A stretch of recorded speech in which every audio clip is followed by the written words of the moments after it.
Bonjour à tous, merci de m'accueillir ici. Donc effectivement aujourd'hui, comme l'a dit Émilie, je vais parler de l'onboarding. Donc je vais vous détailler 3 principes qui permettent d'améliorer son expérience d'onboarding. Donc la première utilisation, première expérience d'un produit, d'une app ou d'un site web. Donc pour me présenter, donc je m'appelle Émile Ledur. Effectivement, je fais du produit en freelance et avant je travaillais chez Blablacar. Donc l'onboarding, je me suis intéressé à ce sujet il y a quelques mois parce qu'en fait je téléchargeais pas mal d'apps dont je trouvais que l'onboarding était finalement assez sous-estimé. Enfin, l'investissement sur l'onboarding était assez sous-estimé. Et je ne comprenais pas vraiment pourquoi. Et du coup, j'ai essayé de voir qu'est-ce qui se faisait de mieux dans l'onboarding. Et j'ai essayé du coup de définir 3 principes qui permettent de bien faire son onboarding. Donc ça, c'est une image de Photoshop, parce que ça me faisait penser à la première fois que j'ai ouvert Photoshop. Et je savais juste pas quoi faire. Et je trouve que ça illustre bien le fait qu'il y a beaucoup de produits sur lesquels on arrive. Et en fait, on ne sait pas vraiment de quoi il s'agit, on ne sait pas vraiment la valeur que ça va nous apporter. Et du coup, ça ne nous donne pas forcément envie de continuer à utiliser le produit, alors que c'est une expérience qui est quand même ultra importante pour l'utilisateur.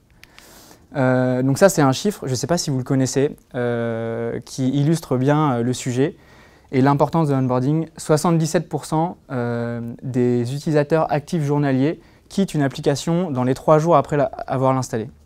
Donc ça veut dire que plus de 3/4 des personnes qui téléchargent votre app vont partir dans les 3 jours. Donc toute l'acquisition que vous faites potentiellement sur les réseaux sociaux en faisant de l'ad, etc., tout l'investissement que vous mettez, il y a potentiellement plus de 3/4 qui part directement à la poubelle.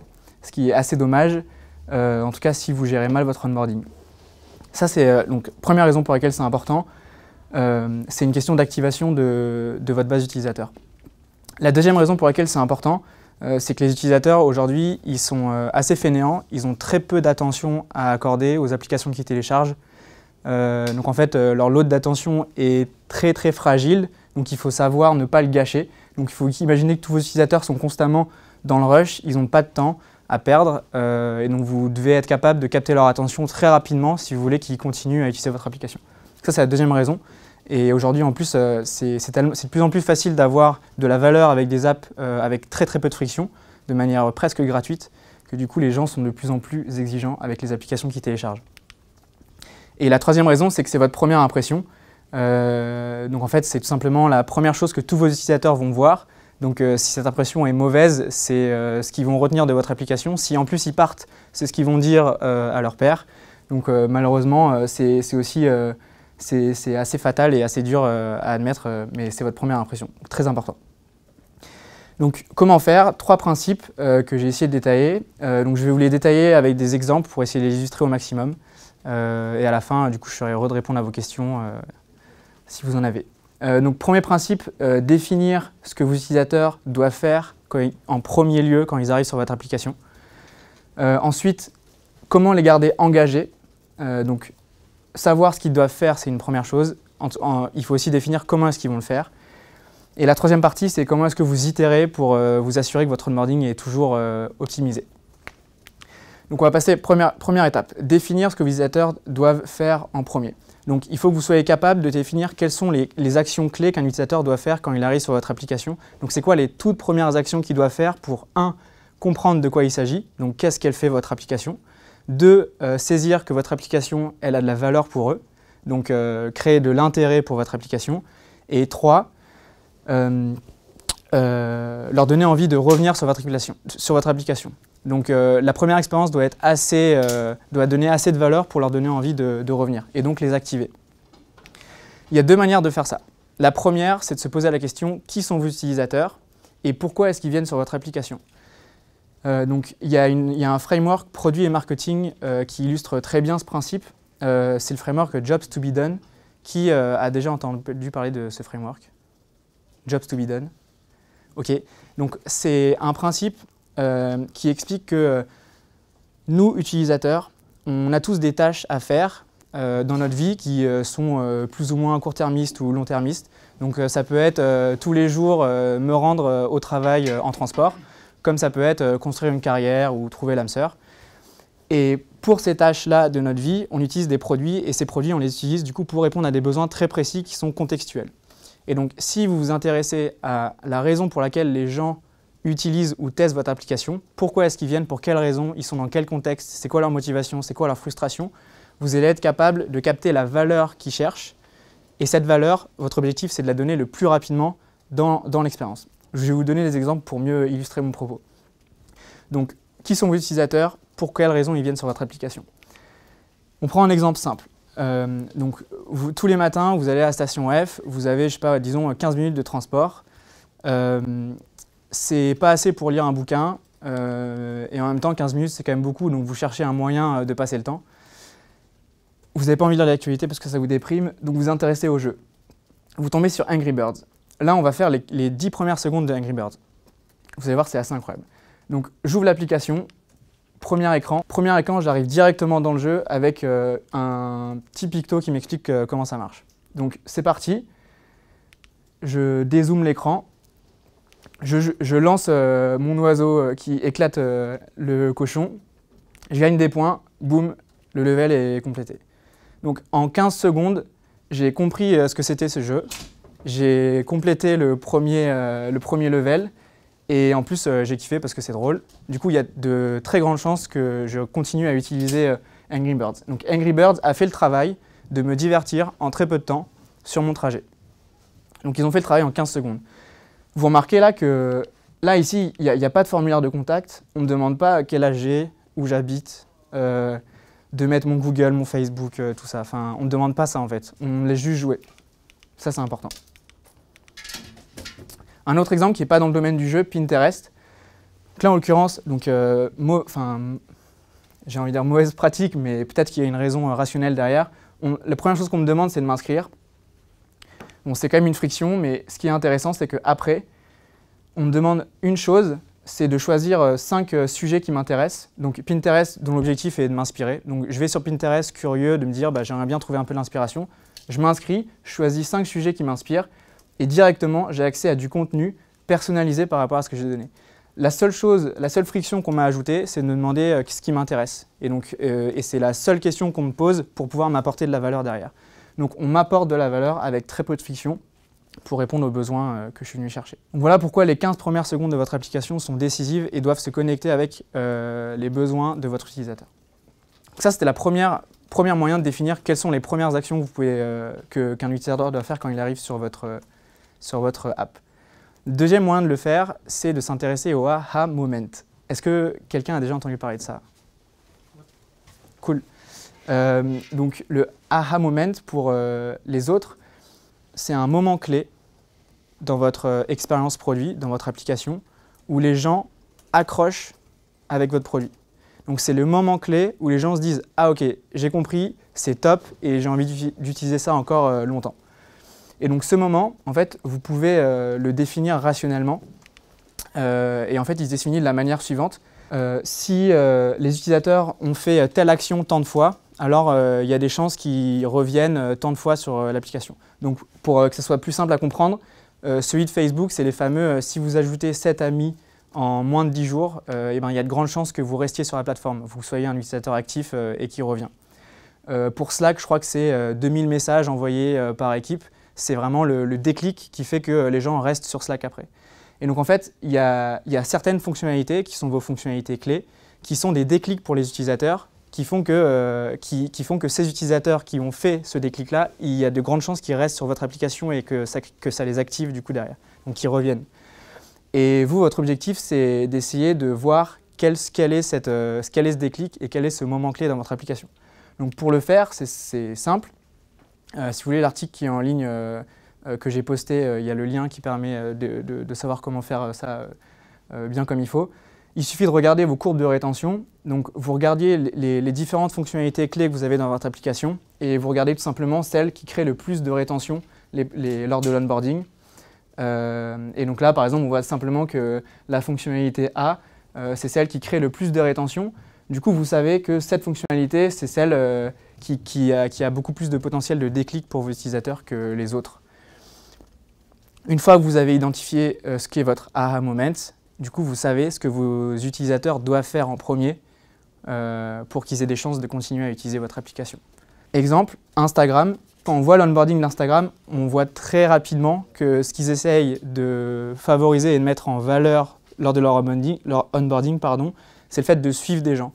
Parce qu'ils savent que plus tu suis des gens sur Instagram, plus tu vas avoir de la valeur et plus tu vas aimer ton expérience et tu vas rester. Et du coup, ça se voit en fait dans leur onboarding de manière assez insistante. Premier écran, sign up. Donc je mets phone, mon numéro de téléphone. J'arrive, premier écran, on m'explique que pour kiffer l'expérience, il faut que je suive des personnes. Deuxième écran, on me propose d'ajouter, de connecter mon Facebook pour pouvoir suivre mes amis.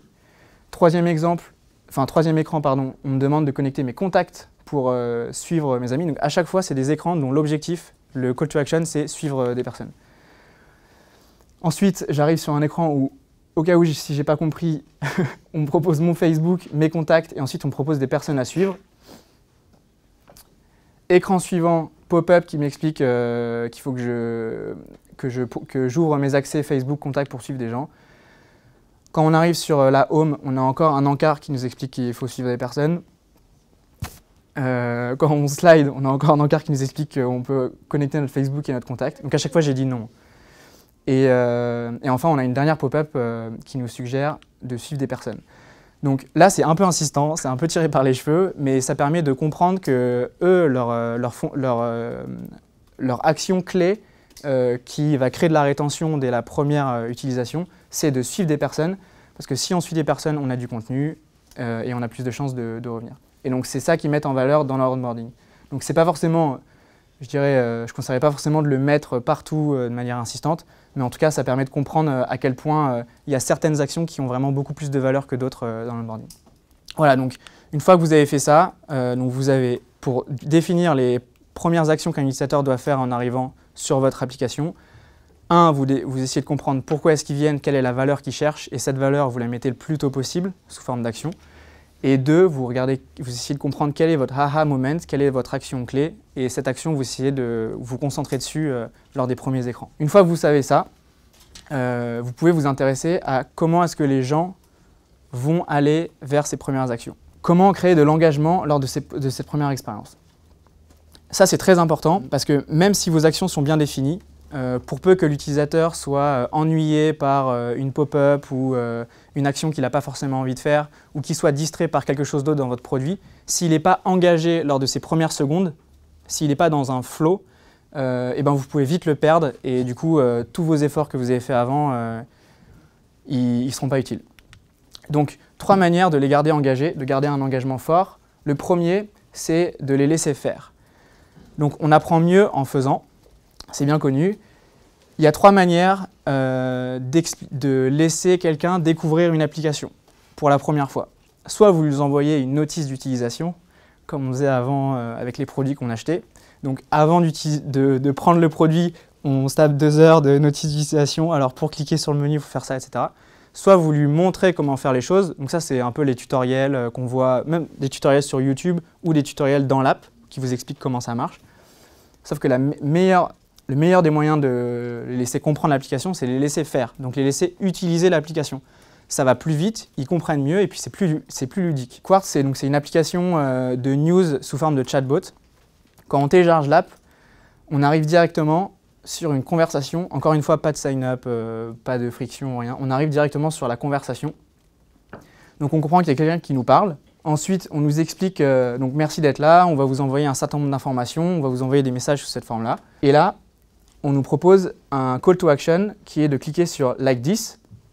Donc là, ce qui se passe, en fait, c'est génial, c'est que dans l'onboarding, on se concentre sur ce que c'est l'application. Donc il s'agit de quoi? Il s'agit d'une application qui permet d'envoyer des news. Comment ça marche? Ça a l'air d'être une conversation. Et comment moi je fais pour interagir avec ce produit? C'est simple, tu as juste un bouton sur lequel tu peux cliquer. Donc il n'y a aucune autre distraction là, il y a juste un bouton sur lequel on peut cliquer. Donc ça permet de concentrer l'attention de l'utilisateur sur une chose. Donc ça permet de réduire le load cognitif. Donc je clique dessus et ensuite je comprends qu'on va me donner de l'information via du coup, cette application. Et donc j'ai compris de quoi il s'agissait, j'ai compris la valeur que ça pouvait m'apporter.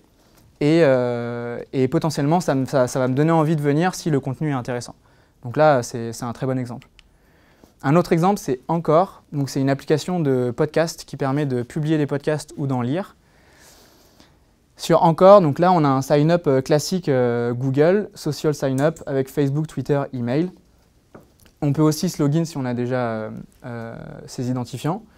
Et là, en fait, ce qu'il propose, c'est de lire des podcasts avant de s'inscrire. Donc un concept très simple qui consiste à tester avant d'acheter, mais mis du coup dans une app. Et donc là, en fait, tu peux cliquer sur un des podcasts qui t'intéresse et t'écoutes le contenu. Comme ça permet en fait d'avoir un apéritif, un goût de l'application avant de remplir tous les formulaires qui potentiellement te prennent du temps. Et donc ça, c'est encore l'idée de laisser à l'utilisateur l'opportunité de tester l'application avant de le tester. Donc les gens sont assez friands de ça. Et quand on s'inscrit ensuite, on arrive sur l'écran principal. Et là, on voit que le call to action principal, c'est d'enregistrer un podcast. Donc là, encore une fois, on concentre l'attention de l'utilisateur sur une action qui va lui permettre de comprendre comment l'application marche. Et après, un truc sympa, c'est que quand on reste sur l'écran, on a un ensemble de tags, suggestions qui viennent se défiler sur l'écran pour donner de l'inspiration. Ça, c'est pas mal. Ça, c'est la première partie. Les laisser faire, ça va permettre de mieux apprendre. Ensuite, deuxième manière de créer de l'engagement, c'est la récompense. Donc ça, c'est la récompense, vous en avez probablement déjà entendu parler, c'est un principe psychologique et comportemental dans le produit, comme dans les jeux vidéo, etc., qui est ultra puissant. Donc ce qu'il faut comprendre avec la récompense, c'est qu'un utilisateur qui est récompensé pour une action, ça crée en lui de la motivation et de l'engagement. Et donc il y a tout un tas d'études scientifiques qui expliquent qu'il y a un lien avec la dopamine, etc. Mais l'idée, c'est qu'il y a un circuit de récompense qui crée de la motivation et de l'engagement chez vos utilisateurs. Donc après, il y a des applications qui l'utilisent pas forcément pour le bien des utilisateurs. Mais si vous savez bien utiliser ça, vous pouvez du coup créer de l'engagement auprès de vos utilisateurs. Donc comment est-ce qu'on les reward? Comment est-ce qu'on les récompense? Sur Angry Birds, c'était en ayant accompli le premier niveau. Mais c'est une récompense encore légère, parce que je ne sais pas vraiment ce que j'ai gagné à part avoir rempli un premier niveau. On va prendre un autre exemple, Transformers, donc encore un jeu, parce que les jeux, c'est des mécaniques qui illustrent le mieux un onboarding. En fait. Les mécaniques de jeu, c'est celles qui ont été le mieux designées et conçues pour justement mettre l'utilisateur dans un flow, l'engager et faire en sorte qu'il continue à utiliser. C'est pour ça qu'il y a pas mal d'exemples de jeux. Transformers, donc déjà, attentat à l'onboarding. Premier écran, on me demande d'avoir accès à mon calendrier, ma caméra, mon micro, mon body sensors et mes SMS. Donc ça, je ne sais pas pourquoi. Donc je pense que je n'aurais pas à continuer, mais pour les biens de Station F, je l'ai fait. Donc on passe, ça c'est un truc qu'il ne faut absolument pas faire. En tout cas, je vais en revenir après plus tard de comment est-ce qu'on peut amener ces choses-là.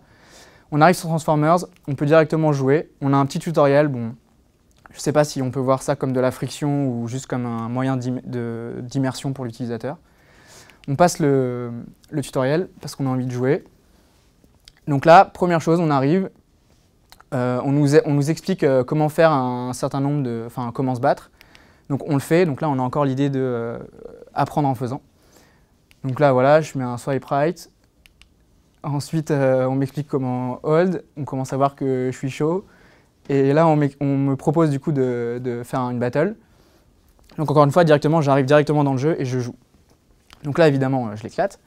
Et je gagne, et donc là encore une fois, j'ai un sentiment d'avoir une récompense pour le peu d'investissement que j'ai fait. J'ai gagné une battle et du coup ça a créé en moi une récompense et ça me donne envie de continuer à utiliser le jeu. Donc là après petit bonus, on a un call to action très clair de où est la prochaine étape si je suis intéressé pour en continuer. On sort du domaine du jeu, même si il y a des dynamiques de gamification. Duolingo, qui est une application d'apprentissage de langue très réputée, notamment aussi par ses best practices en produit. Donc là, on est sur un onboarding de très très haute qualité.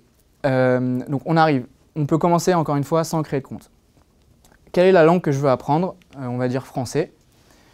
Donc là, il y a déjà une différenciation, est-ce que je débute ou est-ce que j'ai déjà un peu d'expérience? Donc on imagine que s'ils ont mis ça là, c'est qu'il devait y avoir différents types de profils qui arrivaient. Et donc ça permet en fait de différencier leur offre de valeur en fonction de où est-ce que j'en suis dans mon apprentissage de langue. Je clique sur Beginner.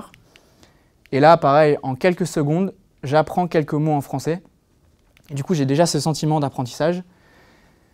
Donc je passe la première étape, je gagne quelques points. Ces points, je ne sais pas encore à quoi ça sert. donc c'est pas vraiment utile. Le plus utile, c'est qu'on me dit vous êtes 8% fluent in French. Donc l'idée, c'est que j'ai commencé mes premiers pas dans l'apprentissage de la langue et j'ai une première récompense qui est que j'ai appris quelques mots dans la langue. Et ça, c'est une récompense qui est liée à mon attente, qui est d'apprendre une langue.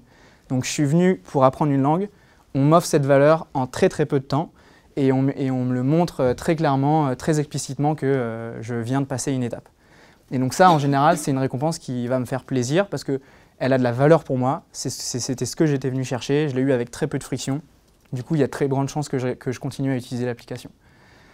Et là, un bonus aussi assez ouf, c'est que il me propose de créer mon profil uniquement après avoir passé cette étape. Donc, on me donne de la valeur et c'est uniquement après le fait que j'ai compris de quoi il s'agissait, que j'ai eu de la valeur par application et que j'ai envie de l'utiliser, qu'on me dit bah, maintenant, si ça t'intéresse, tu peux créer ton profil. Donc j'ose imaginer que la création de profil mise à la fin de cette expérience crée beaucoup plus de conversion que si elle était mise au tout début. Encore une fois, c'est la question de où est-ce que vous mettez cette étape, dans quel contexte. Donc voilà, ça c'était la deuxième moyen de créer de l'engagement fort. Le troisième, c'est le fait de supprimer tout le reste. Donc une fois que vous avez identifié les actions clés qu'un utilisateur doit faire, une fois que vous savez comment créer de l'engagement, il faut que vous enleviez tout le reste. Pourquoi est-ce que je dis ça? Parce qu'en général, si vous développez votre application, vous allez au fur et à mesure développer plusieurs fonctionnalités, 2, 3, 4, 5, 6.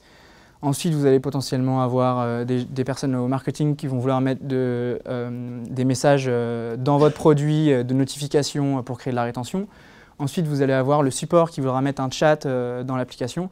Et donc, en fait, si vous rajoutez tout ça, et puis après, il y aura telle fonctionnalité qui voudra venir, etc. Et vous allez avoir un produit dans lequel vous aurez potentiellement 15 actions à faire quand vous arrivez dessus.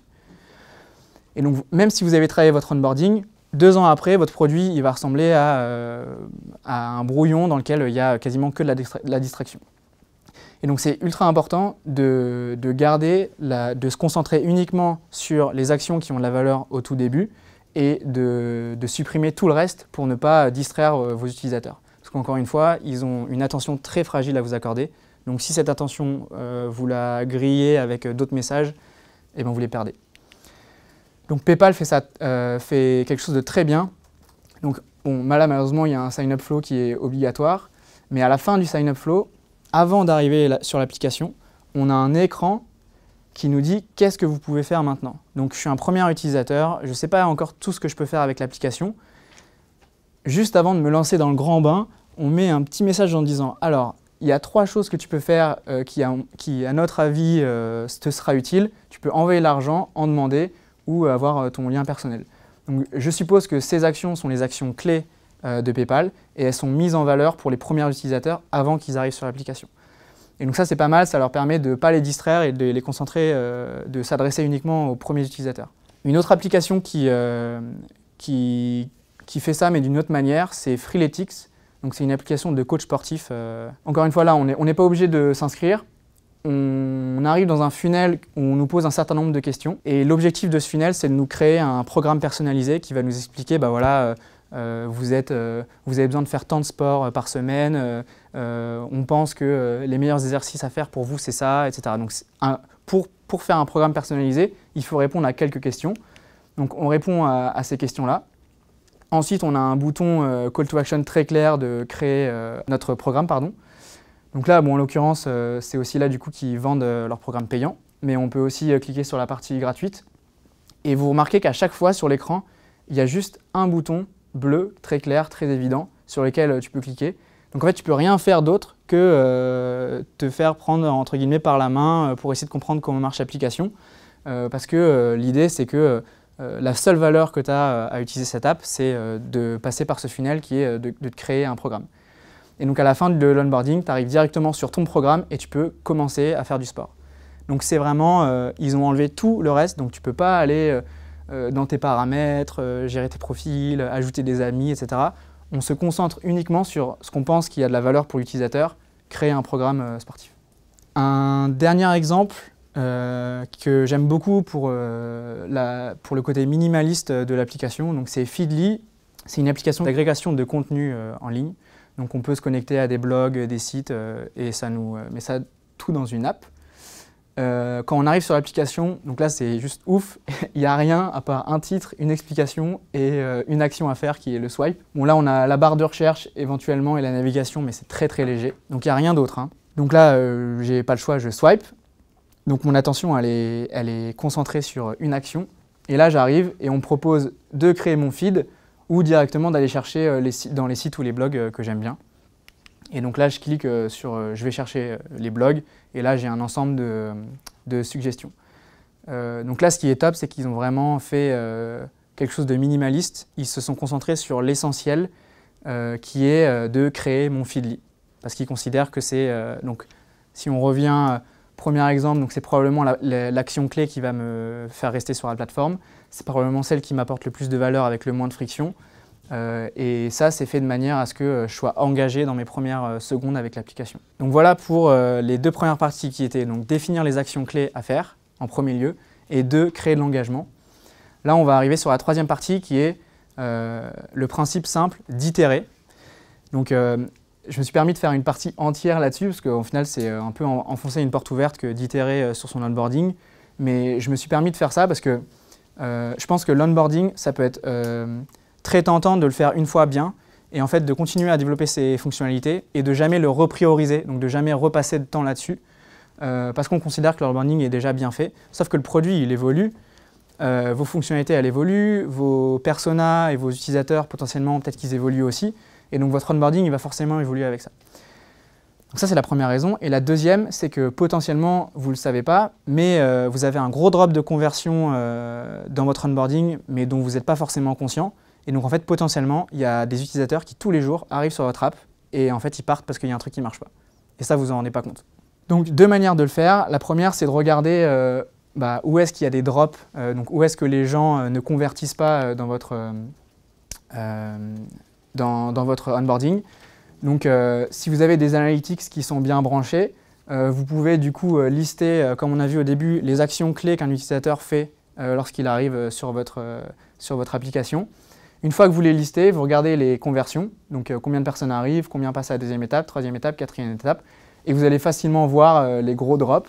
Et donc là, en fait, tout ça, c'est le nombre de gens que vous perdez tous les jours, et c'est le nombre de gens que vous pouvez potentiellement aller chercher si vous travaillez cette étape.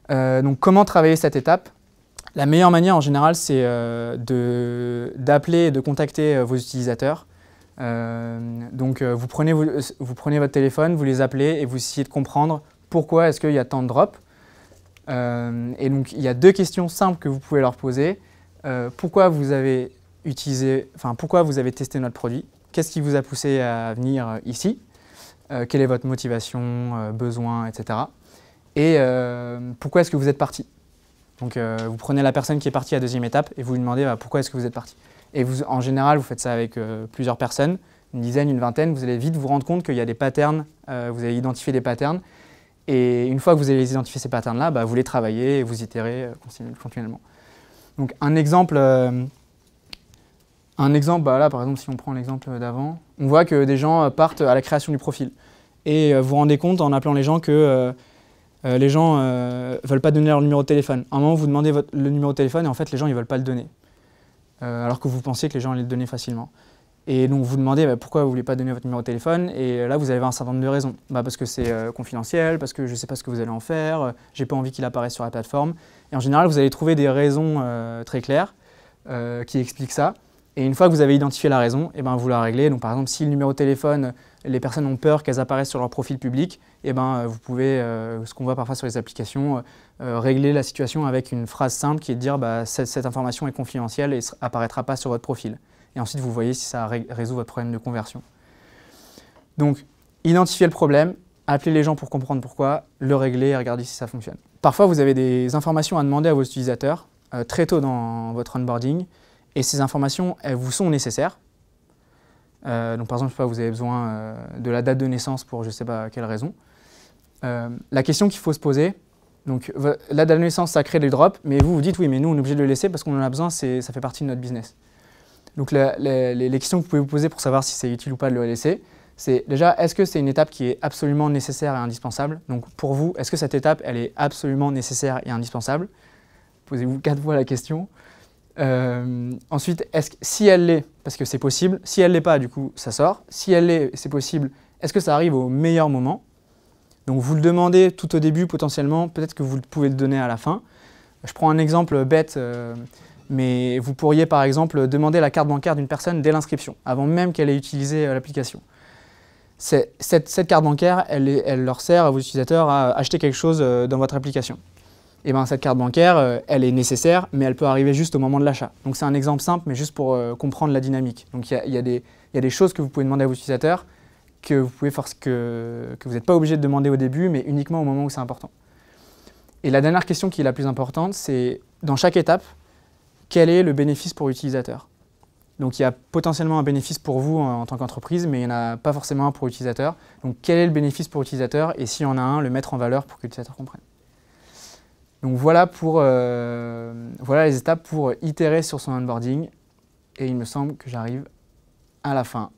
Voilà, merci à vous. Et maintenant, je vous laisse me poser des questions. Par rapport aux nouvelles réglementations RGPD qui vont arriver, je me posais des questions sur l'onboarding, notamment quand on récoltait des données sur les utilisateurs. Comment on mettrait ça, enfin toi par exemple, tu mettrais ça le plus le meilleur circuit pour montrer aux utilisateurs comment on va utiliser leurs données, mais en même temps simplifier leur usage avec les actions clés. Ouais. Donc en gros, si je comprends bien ta question, toi tu vas mettre en place une nouvelle manière de protéger ou de gérer les données de tes utilisateurs et tu veux savoir comment la mettre en valeur dans ton onboarding? C'est plus par rapport aux réglementations qui vont arriver, là où on va être obligé de dire ce qu'on va faire des données. Genre par exemple, tu parlais des cartes bancaires, on va être obligé de dire qu'elles sont stockées quelque part et que l'utilisateur doit accepter ces conditions. Et du coup, dans le cadre du jeu vidéo, c'est plus simple parce que tu peux directement faire jouer l'utilisateur, mais ça ralentit les actions clés qu'on voudrait mettre en place.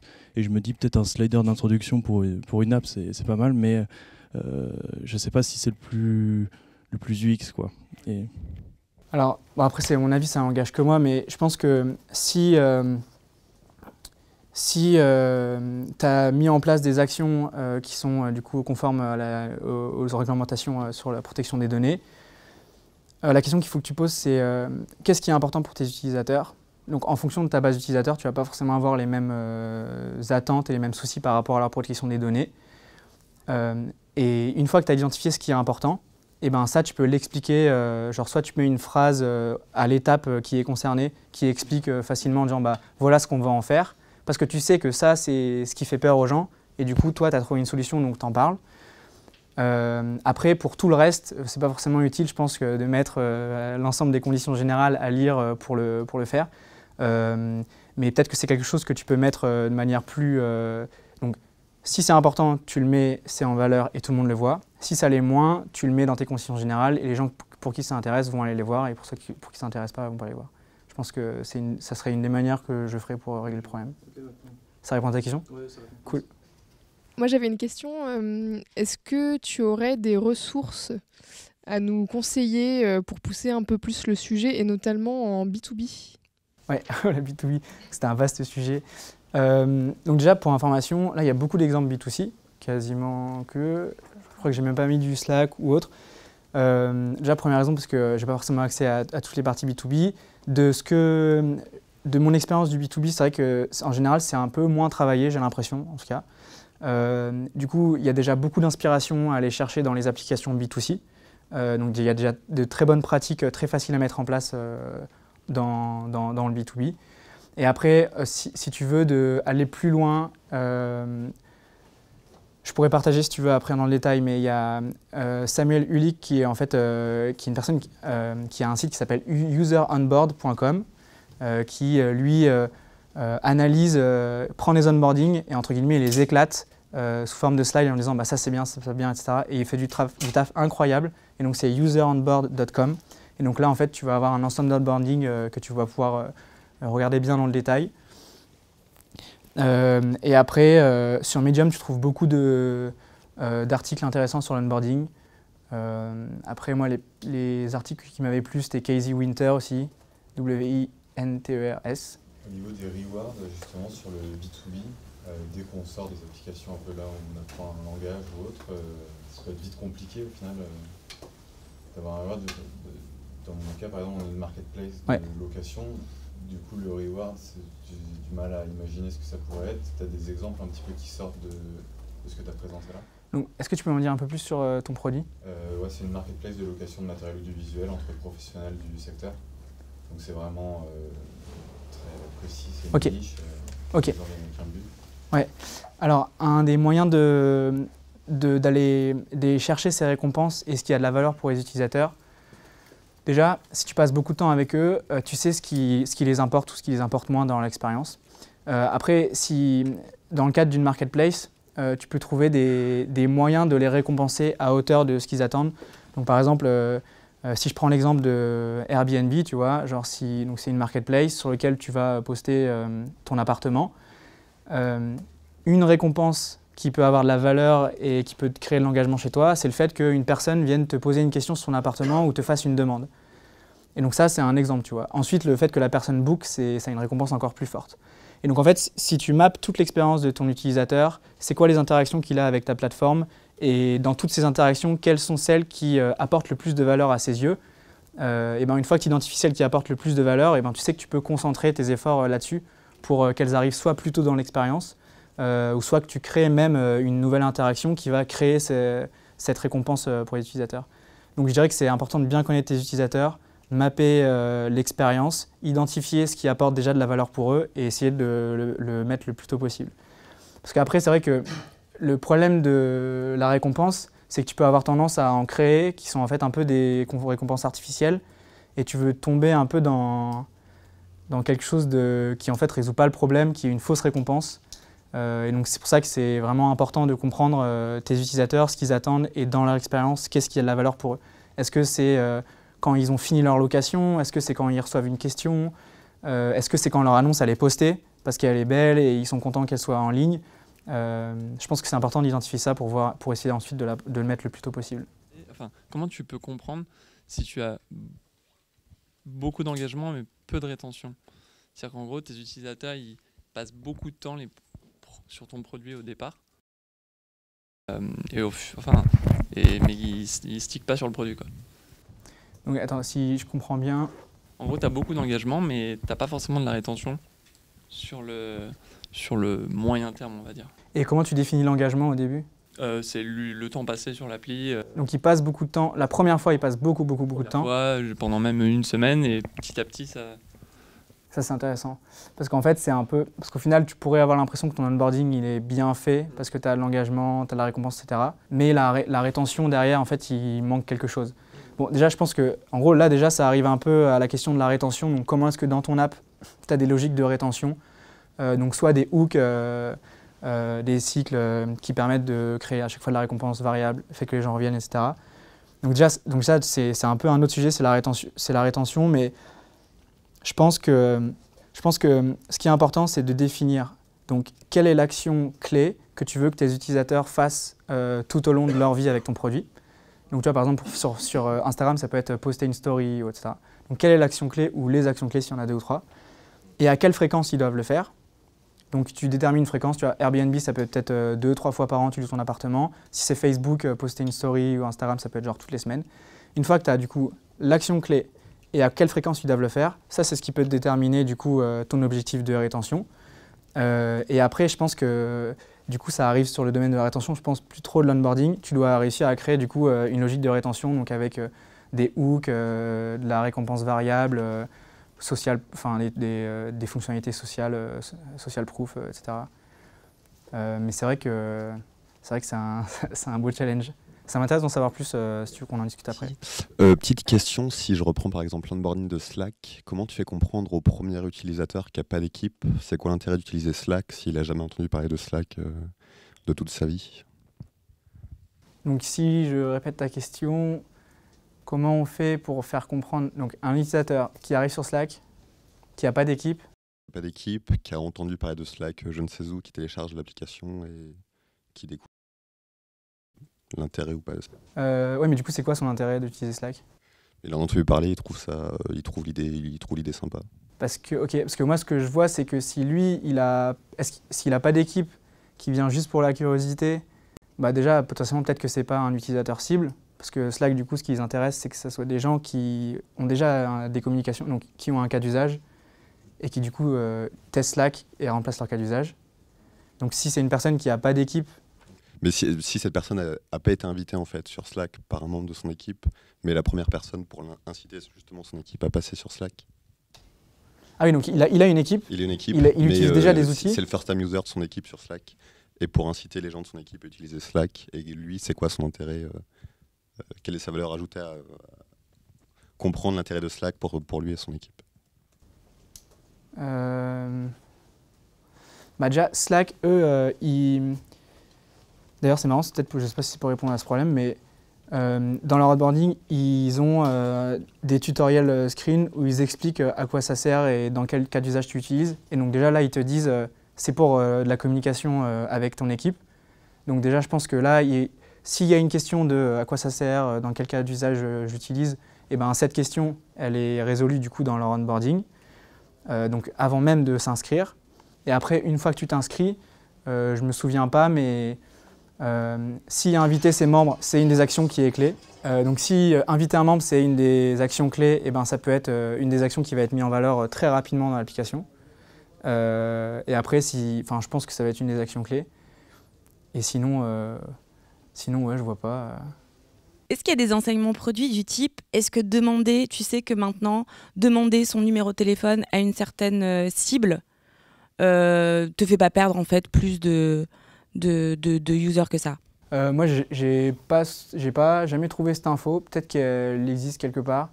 Je pense que chaque boîte a des infos particulières comme ça en disant bah, nous, sur notre cible, on sait que le téléphone, c'est pas un sujet. J'ai l'impression que les jeunes ont de moins en moins de mal à donner leur téléphone pour s'inscrire. Beaucoup d'apps sociales pour les jeunes demandent le téléphone assez facilement. Donc d'intuition, je dirais que c'est quelque chose, bah, là en l'occurrence, c'est plus les jeunes, moins les plus âgés. Après, non, je connais pas de site sur lequel tout est réparti en disant bah voilà, telle information on peut plus la demander. Ce serait génial d'ailleurs d'avoir ça. Mais je pense que ça dépend vraiment de chaque boîte, chaque cible, etc. Et après, encore une fois, plutôt que de regarder,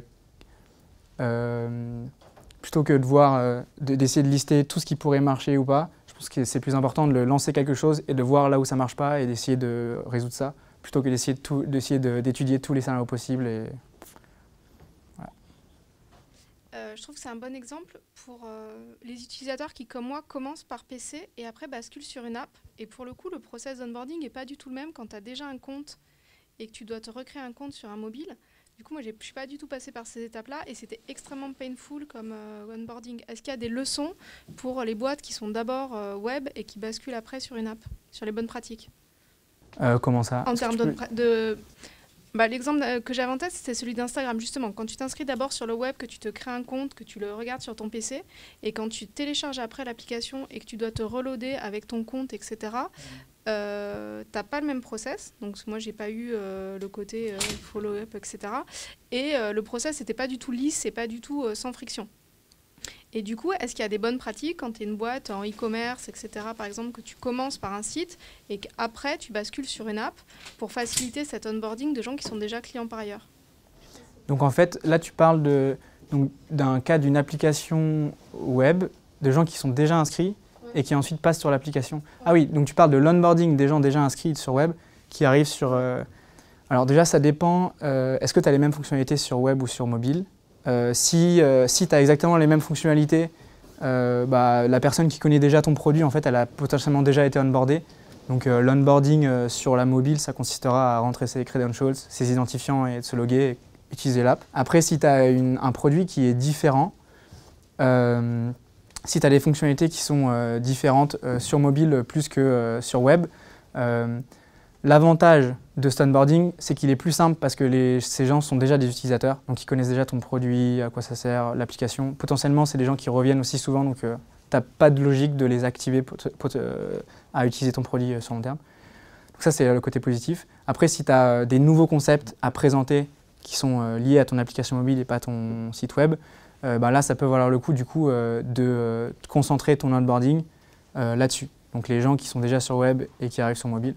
Mais voilà, après, si c'est déjà des gens qui connaissent ton produit, et qui l'utilisent très bien, je pense qu'il n'y a pas trop de sujets. En tout cas, il y a moins de sujets que pour les gens qui ne connaissent pas. Cool, bah, merci à vous. Ouais, grave.